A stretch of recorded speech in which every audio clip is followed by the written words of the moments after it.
At the edge of town, where the fields surrendered to the forest and the sky pressed down like a bruised, watchful eye, an inexplicable hush settled one evening. Even the wind, usually so eager to torment the broken pickets and ancient birches, grew still.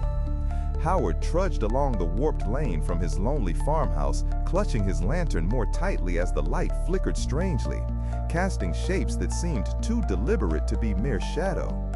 The night's silence was not peace, but anticipation, as though the world held its breath for something forgotten by time. On his nightly checks, Howard first noticed the patterns. Circles pressed into the wild clover, rimmed with a dark slickness that repelled dew. The hush broken by chittering, not quite belonging to any animal he knew. In the days that followed, a ringing built in the back of his mind, quiet at first like a misremembered song, but swelling until it pulsed behind his eyes. He found himself knocking twice before entering rooms or counting windows obsessively without knowing why. Sleep abandoned him.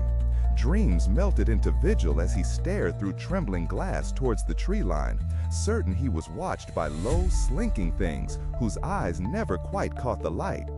Devices faltered, radio hissing out in cryptic rhythmic bursts, clocks forgetting their own numbers. Howard's memories began misaligning. He'd find himself at the shed door without recalling the walk or repeating sentences in conversations, much to the silent terror of his own reflection. One cloud-shrouded midnight, a new sound unfurled, a rumble not heard but felt, as if the world's crust shifted just beneath his feet. Shapes pressed from the fog, colossal, limbless, slick with impossible geometry, flickering between dimensions as if existence itself was only a suggestion. The air vibrated with intent.